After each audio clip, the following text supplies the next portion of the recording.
between $75,000 and $95,000. It gets phased out at $95,000, and if you're married filing joint, it would be $150 to $170.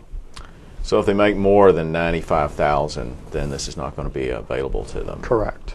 Okay, $95,000 AGI. Correct. So those of you listening here, don't confuse that with your gross income if you have business income or income from other sources that are not simply W-2. This is on the bottom of page 1 of your return. That's your adjusted gross income line. Okay. Additionally, in that Housing Assistance Tax Act, there was a property tax deduction that is now available for non-itemizers. And they also tweaked the home sale exclusion rules just a little bit. They've tightened them up. And then in October, we got the Emergency Economic Stabilization Act of 2008. And this one really had some substance. We finally got some AMT relief in that they again increased the exemptions for alternative minimum tax. And we'll talk more about AMT in a little bit, but essentially it's a parallel tax system that was originally designed so that everyone paid some form of tax, so that the super wealthy couldn't get this great advice and completely exclude themselves from the tax rolls. Well, since the exemptions haven't really expanded and incomes have gone up over time, more and more middle-class people are sucked into the AMT tax. And this is a little bit of relief in that they've increased the exemptions from $45,000 for married filing joint to $69,950 for married filing joint. And then if you are single, the old limit was $33,750 and now it's $46,200. So there will be some relief on AMT. Okay, and I hope that makes sense to those who are listening to this, because I know that the phrase AMT is thrown around a lot. It's thrown around in discussions that they see in panels, on talk shows and whatnot. And it's a complicated concept that I don't think the vast majority of taxpayers get. And I think your summary there is about as good as you can get in as few words as you used.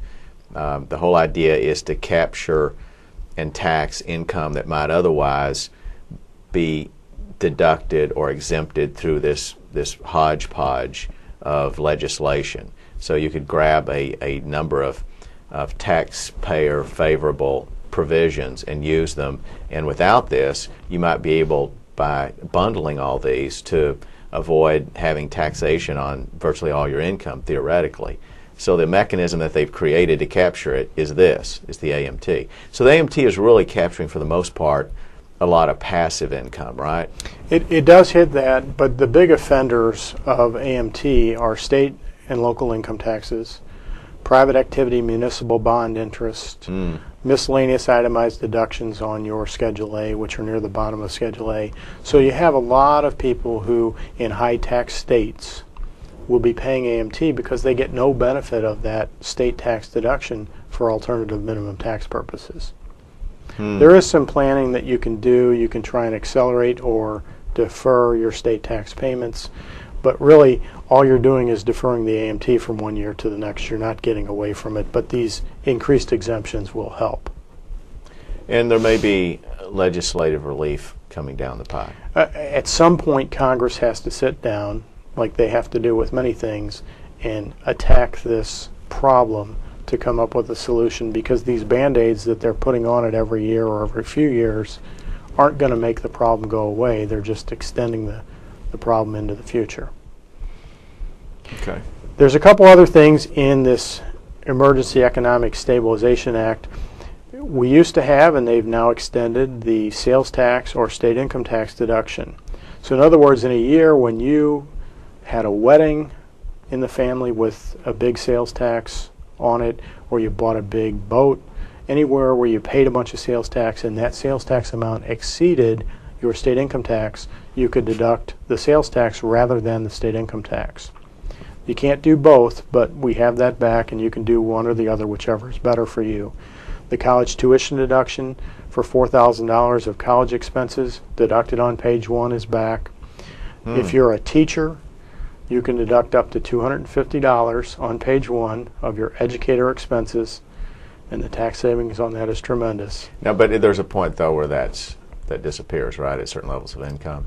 No, it doesn't disappear, but it's it's a deduction on page 1, so it's really not worth all that much. Even in the highest bracket, it's worth about $90 in tax. So it's not the best deduction, but it is something for the teachers.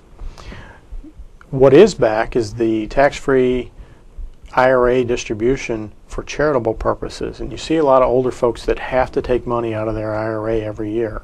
Well, now, in the old days, they would take the money out of the IRA, it would raise their adjusted gross income, they would make the contribution to the public charity, and they would get phased out on the amount of that contribution because of the haircuts that they do on Schedule A. Well, now you can instruct the trustee to pay the money directly to the charity, and so you don't raise your AGI, you don't get a deduction on Schedule A, but it's a home run because you're never taxed on that money. You have, in some cases, when you're 70 and a half, you have to take the money out. This way it can go right from the IRA custodian to the charity, and you don't have to take it in income. That was around the last couple of years, and now it's back. It's back a little bit too late for folks this year because many folks have already taken out their distributions, but they can do it next year as well.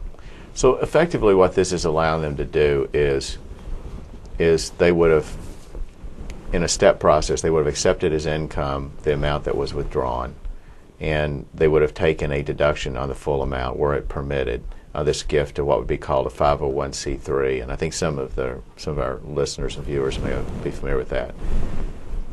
So that though would have been eclipsed by provisions in Schedule A. Correct. So now, though, they effectively accomplish that. So I guess this would only make sense for someone who's wanting to make those sorts of contributions. Some people listen to ideas about charitable contributions or trying to figure out how they can make money with it. And they've heard that wealthy people often do make money giving money away. But that's a difficult thing to pull off in the tax code today. It really is. You'd have to want to give the money to the charity to make this beneficial to you. But these charities, I mean, 501c3s, I mean, it casts a broad net. So it's including your church, it's including charitable organizations, YMCAs. I mean, virtually all those things that you think of as doing good things in the community are likely to qualify for a 501c3, right? Correct. What else do we have in terms of favorable changes? Well, we also had what is called cancellation of indebtedness income exclusion. In other words, if you have a lot of consumer debt, let's say you have $50,000 of credit card debt, and you have a lump sum of cash, maybe you have $25,000 or $30,000, many times you can go to the credit card companies and say, look, I owe 50, I have 30, would you take a prorated amount and forgive the rest? And many times, especially in this environment, they will do that. Now that discount that you earned, the $20,000 you didn't have to pay, is under the code income. Now that comes, I know, as news to a lot of our viewers. They're thinking, how did I just get income when I was on the threshold of bankruptcy and I figured out a way to give away all the money I had in exchange for getting rid of even more debt? I've just made money. But that's what the IRS rules would say normally, wouldn't they? Correct. Now, the way the code reads, if you are technically insolvent and you have this cancellation of indebtedness income, you don't have to recognize it as income. Now define what, you don't have to define it with great particularity, but give some people some idea what would qualify as being insolvent. If your assets, if your liabilities exceeded your assets, in other words, if you added up the fair market value of everything that you own and subtracted out your liabilities, if you had a negative number, you are insolvent. You could go to bankruptcy. You probably don't want to because it would affect your credit going forward. And so you're technically insolvent. That $20,000 of income, to the extent that you're still insolvent after the income, would be excludable under the law. So, so under those circumstances, they've not had income if they meet that criteria. Correct. Technically, if it had income, it's not taxable. Let's now talk about what's to come. We alluded to it earlier. The platform coming in was that we were going to pay more taxes on the high end and get tax cuts on the low end. I really don't think that in '09 we're going to have much of a change on the higher end.